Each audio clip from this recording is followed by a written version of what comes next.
Oh, hi everyone. This is a second part of a two-part video. This is the second part, and the first part is already up. So you should all watch that first if you haven't already. This is the second part, so you're going to be kind of confused if you just go into this one without watching the first one. So go watch the first part on my channel, or maybe there's a link to it in the description or something. I don't know. Just find it.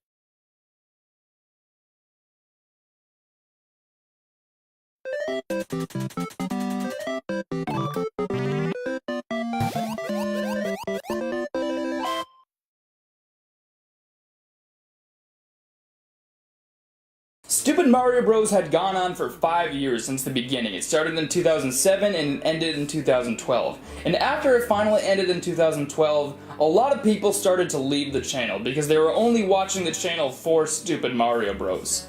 The channel took a huge nosedive in popularity, but Richie and the gang still cranked out a lot of content, especially in 2013, and tried all kinds of things to attempt to bring back their support. Their huge first viral hit after the show ended was a music video parody of the Gangnam Style song by Psy called Nintendo Style, featuring the characters of Stupid Mario Brothers. I think after this video was such a hit, they knew that they wouldn't be able to get a lot of views without doing stuff about Nintendo, so they were basically tied to that for the rest of their YouTube career. They tried making a Stupid Mario Bros. Spin-off short film called Stupid Mario Bros. Football, which was around 13 minutes total, and stretched it out into 4 parts to get as many views as possible on each of them, which came off to me as very corporate and view-hungry. These videos didn't do as well as they'd hoped at all, and they were probably very afraid their channel was on the verge of dying. And even in quality, I didn't enjoy these videos at all. They just seemed like a corporate way in order to get a lot of money and views. They had a resurgence in the one-off sketches that I personally enjoyed a lot, even if they did feel a bit too much like Smosh,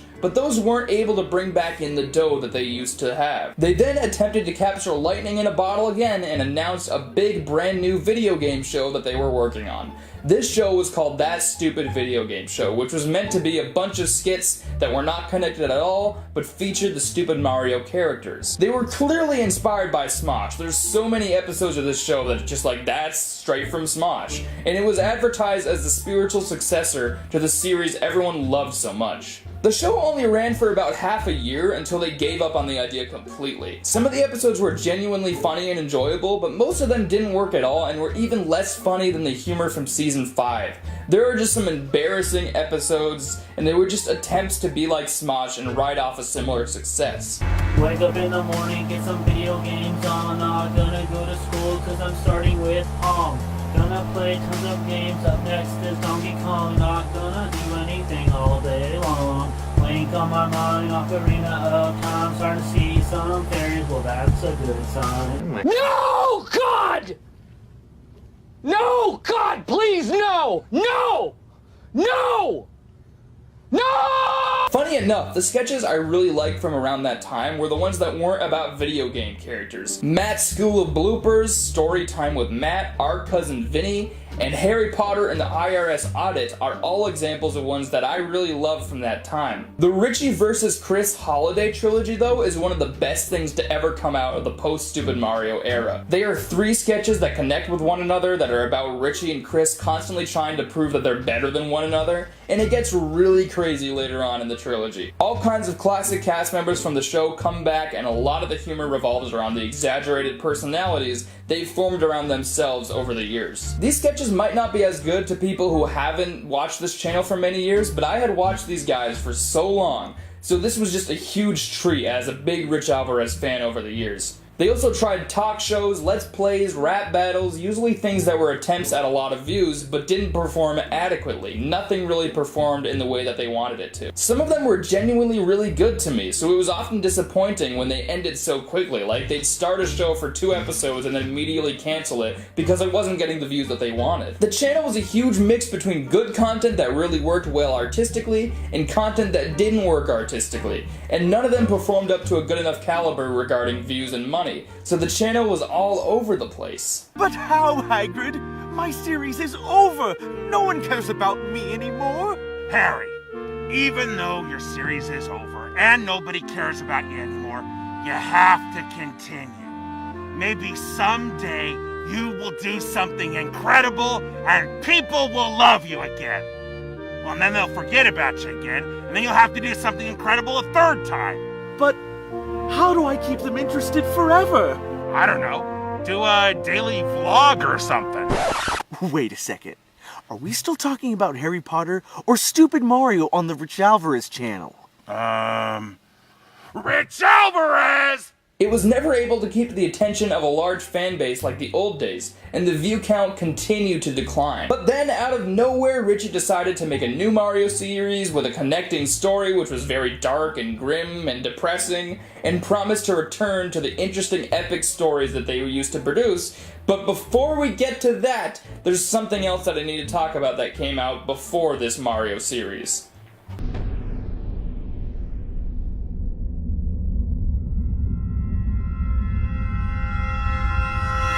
The clicking noise. This was a feature-length original 50-minute film directed by Richie himself, and it's written by and stars his friend Austin Stevenson, who's been in tons of videos on the channel before this. They started working on this movie in 2011 and teased it with a behind-the-scenes video, and it took them a very long time to finish it, until it finally released in 2013 after 2 years. Richie seemed really passionate about this project, and they had tons of people working on it. It wasn't a goofy sketch like Stupid Mario. This was a serious, dark, sci-fi drama with a lot of really good low-budget production value. You can see in the behind-the-scenes stuff, they all seem really passionate about what they're making, and Rich Alvarez directing his own independent feature film was a really exciting thing, especially with how much passion he showed for it and the long wait that it had. I have a huge soft spot for independent low-budget YouTube filmmaking, and I have a whole playlist I made full of short films on the internet that I recommend, and I've been dedicating my life to making some myself. So I commend the Rich Alvarez crew for even trying something like this. Rich has always wanted to be a film director, as he's stated many times, so this was a dream come true for him. My feelings for this movie have been so all over the place. When I first watched it back in 2013 when it came out, I overall didn't know what to think, but I found it very interesting. And then I watched it again and had to convince myself that it was amazing, since I'm such a huge fan of these guys, so I was basically just being a fanboy. I found a video review of the clicking noise online, and the person that reviewed it said they didn't like the film and did a whole review on it. I commented and attempted to defend the movie, and we started talking from there. Turns out, that guy became my best friend and changed my entire life.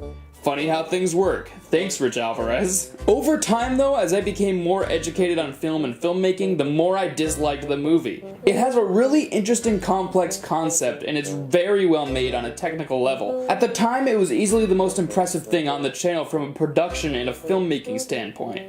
The cinematography is really impressive, and even the audio editing is really top-notch compared to their other work. The amateur, goofy filmmaking that we used to know from Rich Alvarez is not here, but that doesn't save it as a film. The basic premise is that it's about how an alien race has begun to take over the world, and the humans go through a really complex system involving shelters and clones in order to save their human race. And we follow a main character caught in the middle of all of it. There's interesting stuff and a lot of potential, but I feel like a movie like this would have worked better with a huge Hollywood budget. It should have been like A Quiet Place. It should have been a Hollywood-made film with a lot of script fixes and really impressive CG and effects. Almost the entire film relies completely on expository dialogue of people explaining the plot to you, and it's why a film with this premise doesn't work with such a low budget. The characters are extremely weak, and it doesn't help that the film is very character-driven. The film relies so much on the characters, and they're all not very good. There's a few really interesting characters, like the one played by Ed Giles Jr., who's a really good actor that's been on the channel a lot,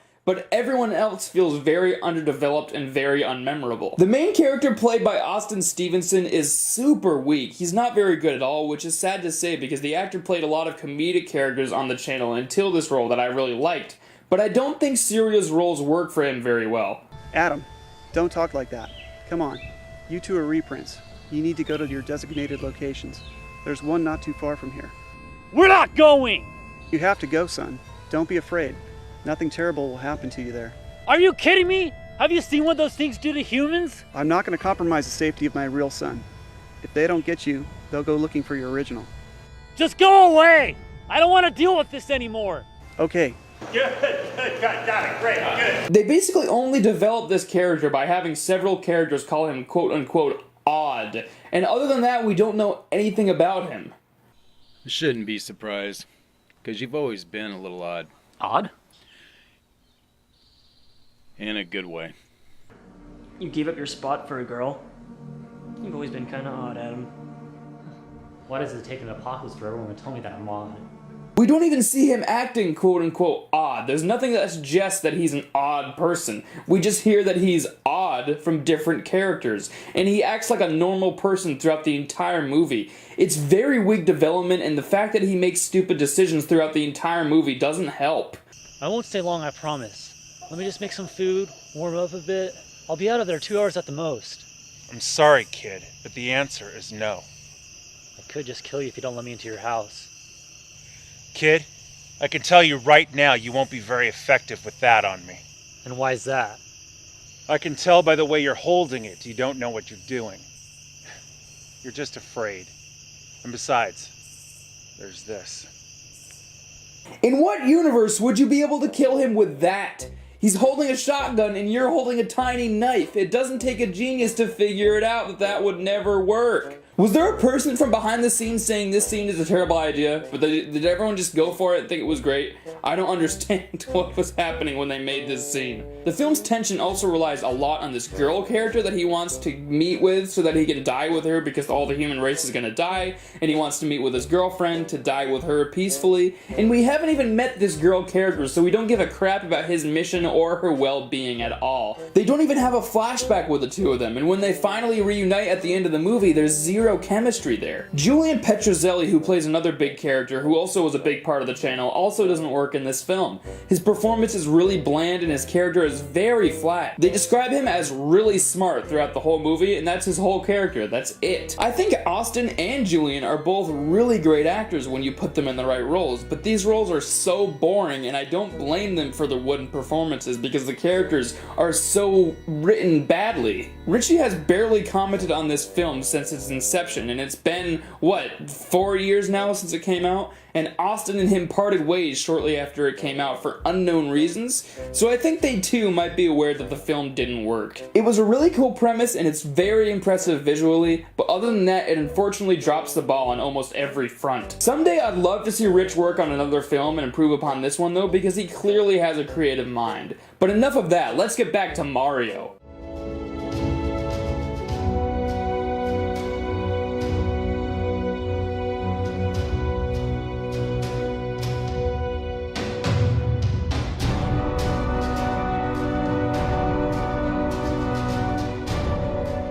I will never forget the first day the teaser for The Plumber Night Returns came out. It was February 2014 and I was in the middle of a high school band class. I played the trumpet and they didn't need me for that day, so I was basically just sitting there doing whatever I wanted on my school laptop. And that's when I found the teaser that had been uploaded, and I watched it in the middle of class, the teaser for The Plumber Night Returns. I couldn't contain my excitement. It's only 1 minute and 30 seconds, and it blew me away. I couldn't contain myself. I didn't know what the hell it was, but the fantastic cinematography and the vagueness made me so excited, and it's a day I'll never forget. I'll remember that forever, my excitement that I felt. It was the first time in years that Rich Alvarez had made me feel legitimately emotional. After the teaser came out, they started uploading production diaries of behind the scenes of making the show to hype it up, and this made me even more excited. The show was essentially a very Dark Knight Returns inspired comic book dark drama about Mario in a superhero type role. Luigi himself had been killed 20 years ago, similar to Robin in the Batman comics, and Mario needs to come out of a 20-year retirement because of a new threat in the city. Yeah, it does come off as a Batman parody at times, but Stupid Mario Bros. Was literally already a parody of Nintendo the whole time, so I don't have a problem with them taking inspiration from other things. The series never feels like it's straight up copying Batman though, but the elements are very much there. How is the series though? How is it on an artistic level? Well, there's 2 seasons, and the first season is one of my favorite things Rich Alvarez's channel has ever produced, ever. The second season is one of my least favorite things the channel has ever produced ever, but we'll get to that later. For now, let's talk about the good stuff. The show wisely distances itself as much as possible from Stupid Mario Bros., and doesn't at all come off as an attempt to copy off that success. Literally, the only major characters that come back from the whole series is Mario, and the other characters that return are brief cameos, and that's it. There's hardly any fan service in this entire thing, and it's really just Richie being very passionate about making his own thing, because it's the kind of stuff he's wanted to make ever since he was a little kid, and the passion shines through. I've been known for comedy, especially the work that we've done on YouTube, but when I was a little kid, I never thought like, oh, someday I'm gonna make comedy. I enjoyed watching comedy as a kid, but I remember thinking that the kinds of things I wanted to make when I got older was action, adventure, comic book stuff, superheroes, you know, and I feel like so far I never had the time or the money to do so on YouTube, and honestly I still don't. But I thought, you know, we'd try and do a shoestring superhero thing with Plumber Night, with Mario taking the place of a superhero in a very Gotham-like universe. The production and the filmmaking is all fantastic, and the fact that this is a show made for YouTube blows my mind. The show literally feels like it could be on TV and people would still really enjoy it, like it's that good. The costumes, the locations, most of the acting, the fight scenes, the tension, all of it is an improvement of what we've seen before. The show is hopeless and dark and realistic. It has a similar feel to the movie Logan in terms of how it's a sequel to previous things that were really fun and goofy, and now it's become a realistic dark drama that subverts what we used to know. It does a great job of being able to attract new fans while also pleasing the old ones. Stupid Mario Bros. In the last 2 seasons felt completely tensionless. You never really feared for the characters and you never cared about the conflict that was going on because you knew everyone would end up being fine. In this show, that feeling isn't there at all. Main characters get killed off in completely unexpected ways, and the whole show is hopeless and emotionally draining. The show also requires patience from the viewer because there's a plot hole that's happening throughout the show, but then when the last scene of the show happens, everything clicks together and makes sense, and all those plot holes are basically filled. It's a dark, hopeless, action-packed, tension-filled thriller that was pretty much fantastic throughout and constantly had me on edge the first time I saw it. I couldn't believe how invested I was in this series. My only major problem is that the character of Denise, played by Richie's wife Jackie, is pretty boring and comes off as a useless damsel in distress. Princess Peach is often referred to as that type of character a lot throughout all of normal pop culture. She's known as the useless damsel in distress, but in Stupid Mario Bros. She proves herself many times as a strong character that can really kick ass if she wants to. Denise has like one strong character moment where she does something cool. I don't blame Jackie, it's mainly the character that doesn't work. Other than that though, I love this season and it's clear that so much hard work, passion, sweat, and tears went into making it. For YouTube standards, it's pretty mind-blowing. Also, the character of Jekyll is super intimidating and I love every scene with him. It would be a really difficult thing to follow up with a second season since the first was so great, so they didn't even try. No!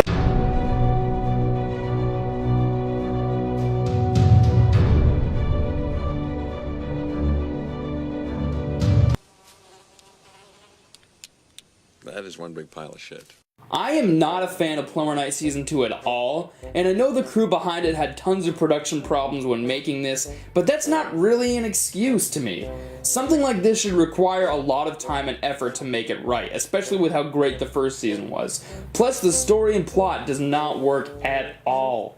The season has a cool premise because everyone is after Mario throughout the whole season. The darkness is back and he's after Mario. The police are against him, the Goomba street gang is after him, the new character called Blue Hood is after him. There's so much pressure put on the character and the heroes, but they do nothing with it. They have several plots in this show that go absolutely nowhere. The Jekyll character that I loved in the first season is completely useless and goes out like a chump in this season. The new character played by Julian has a cool arc, but doesn't even amount to much in this show. Ness from Stupid Mario Bros. Is brought in as a sort of new Luigi, but he doesn't do much for the story either. They have all kinds of plots and things that happen in this season, but they ultimately lead to nothing and don't have anything to do with the story.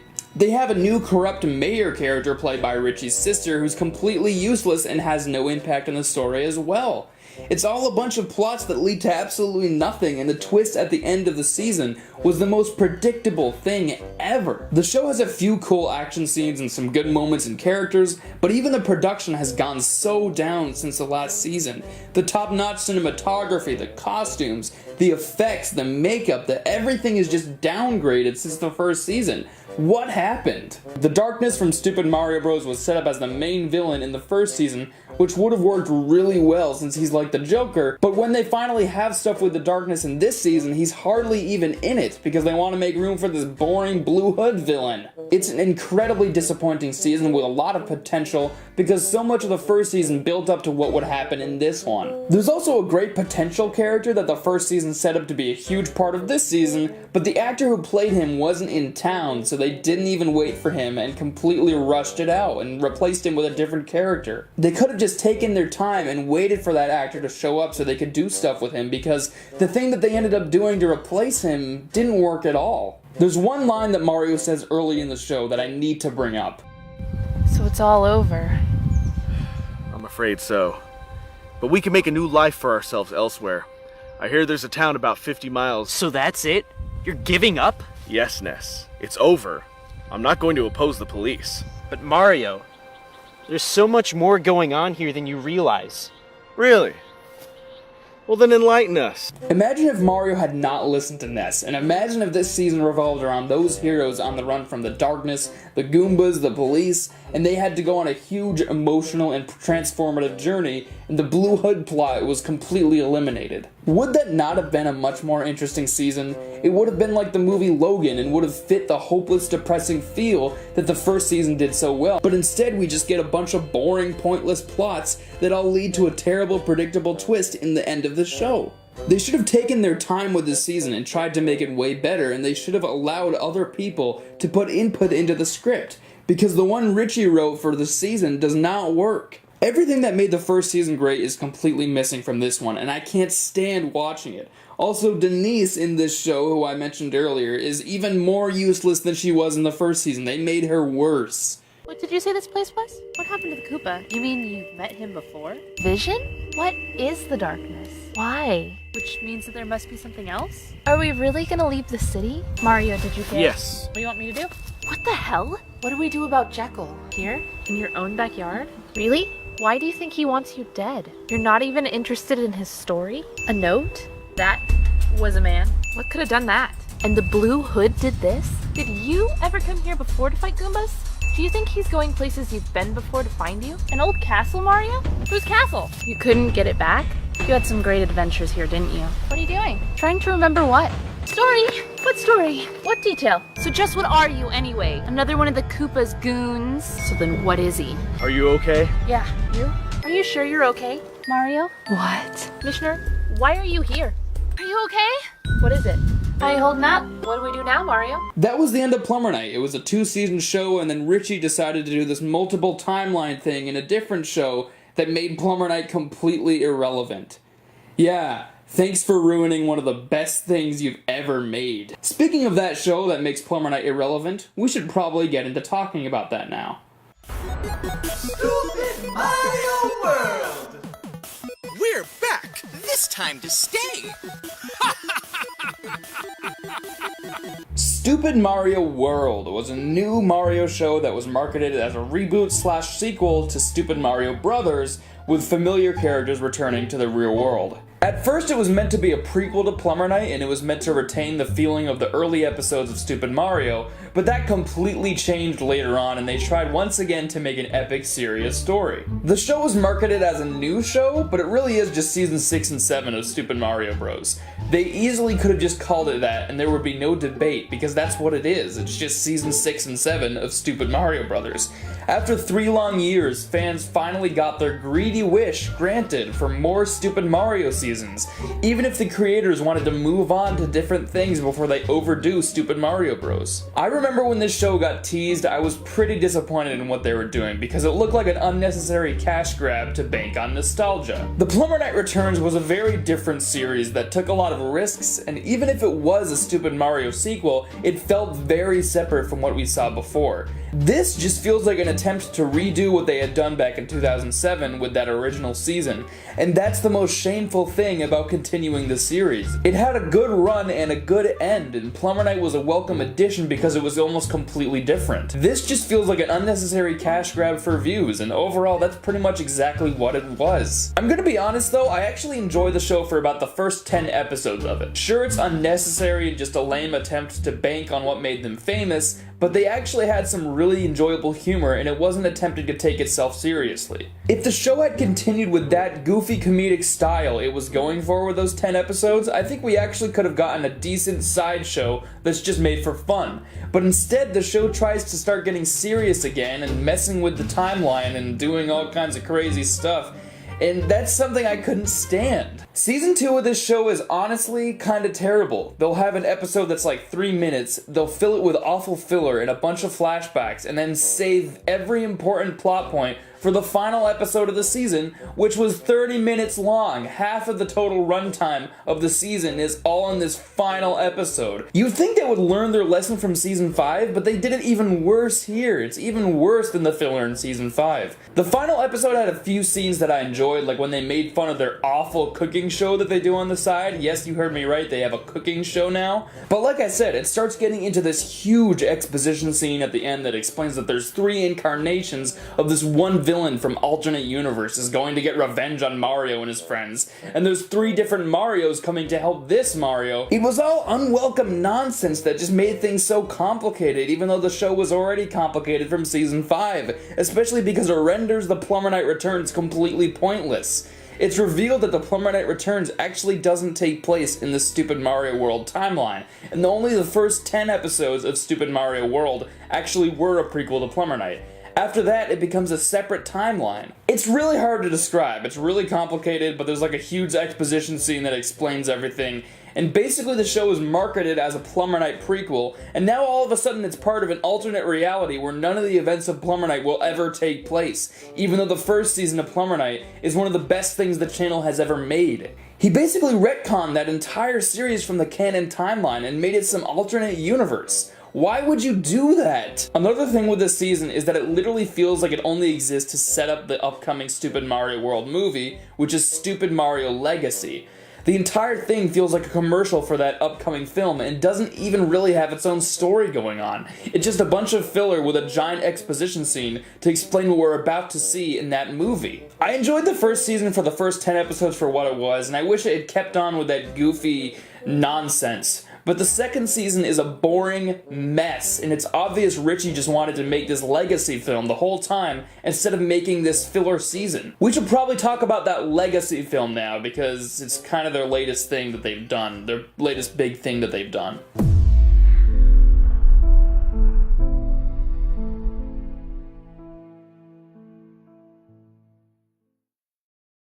Stupid Mario Bros. Legacy came out in December 2017, right around the same time that Star Wars The Last Jedi came out. It was around the time that Stupid Mario Bros. Had reached its 10-year anniversary. It's an hour and 30 minutes long, and as of right now, it's the end of the Stupid Mario saga. Richie and the gang have said that this ties a nice bow on the series and that they don't want to continue it again. But he also said never say never, so I guess it's possible that they could start continuing Stupid Mario Bros.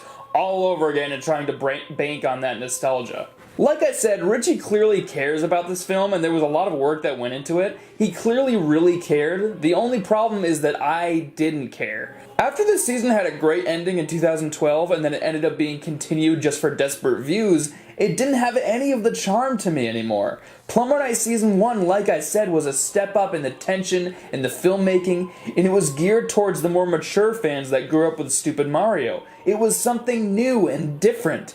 Legacy just feels like a boring, unnecessary continuation of a franchise that should have ended a long time ago. Richie's life has been so tied to making Mario videos that it just seems like he's doing it by obligation now. It originated as a fun skit that they created, and now it's holding Richie back for years of what his life could have possibly been if he had moved on from this part of his life. My friend Jackson and I used to talk for hours about how fantastic Plumber Night is and how fantastic their content is, and now it's gone to us just making fun of the entire channel, and that's all we do.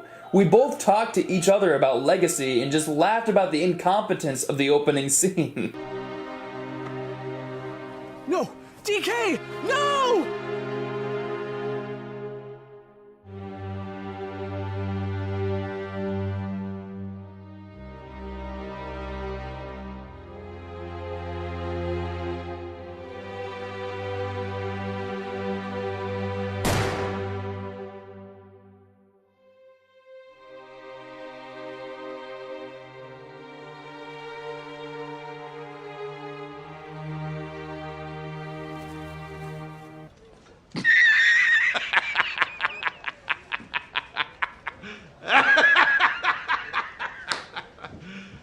You serious? Donkey Kong, why are you running towards that dude with a gun? You're supposed to be saving Mario's life, right?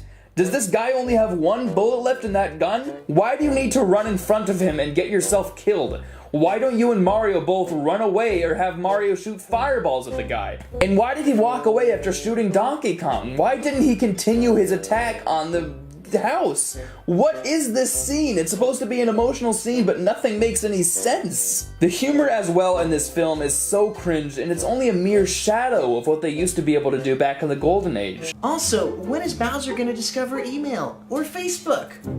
Wait a minute. I do not want a friend request from Bowser. An interesting idea. Perhaps I should try this. Facebook.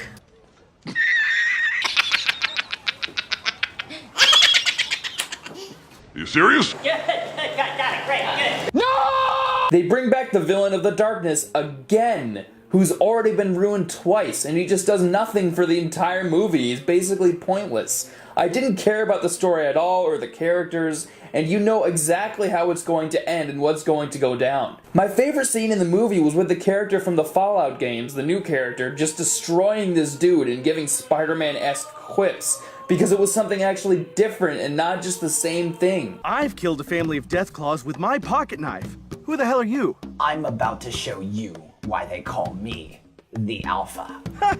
And I'm about to turn on VATS. Alpha my ass. And the special effects in that scene were all top notch. I don't even know what else to say about this film. I'm so burnt out with this whole thing at this point. It just feels so worthless.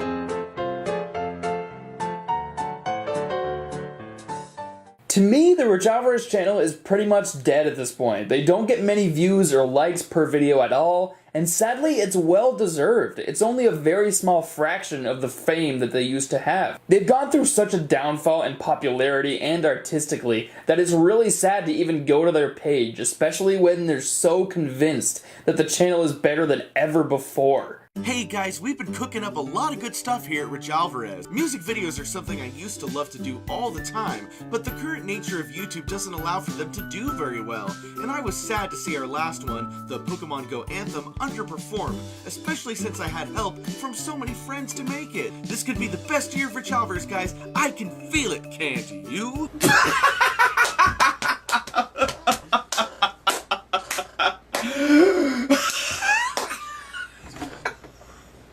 No.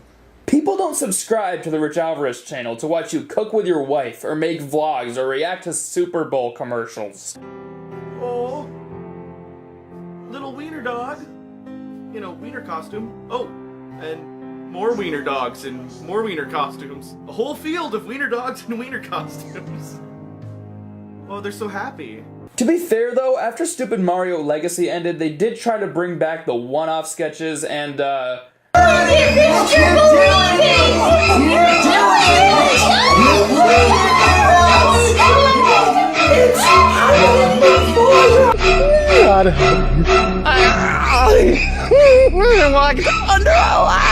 It's okay, buddy. It's okay. We'll get through this. There's people that like these sketches? If you like this stuff, that's fine, but I don't see the appeal at all. I've been following this channel ever since I was a little boy, and I've obsessed over it so much in the past. And it's unfortunate seeing how much it's gone down in my personal opinion. I need to reiterate, if you're watching this video, Richie, or if anyone in the Rich Alvarez crew is watching this, Jackie, Chris, Matt, you all changed my life. When I was a kid, this channel was the major thing that pushed me to start trying out filmmaking, and without my ripoff that I made of your show, I wouldn't be who I am today. Without meeting Jackson Fulcher through your channel, I can't even fathom where I would be in my life right now. Back in the day, you were one of my biggest heroes, and I remember in 2013, I wanted to travel all the way to VidCon just to meet you and the crew. I didn't care about any of the other YouTubers that would be at VidCon, I just wanted to see Rich Alvarez and the gang that was there. I've been pretty harsh during these videos, but that's because I care and it's because I know the potential that you have, because I've seen you do great things. I can still quote scenes from the classic Stupid Mario videos and sketches for hours. That's how much they meant to me as a kid. I hope someday you can blow me away again with something, but as of right now, I don't know if I'll ever get that.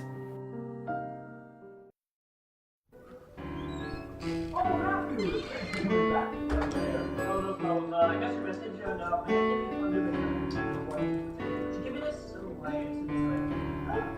So where do you think we put this? So far away.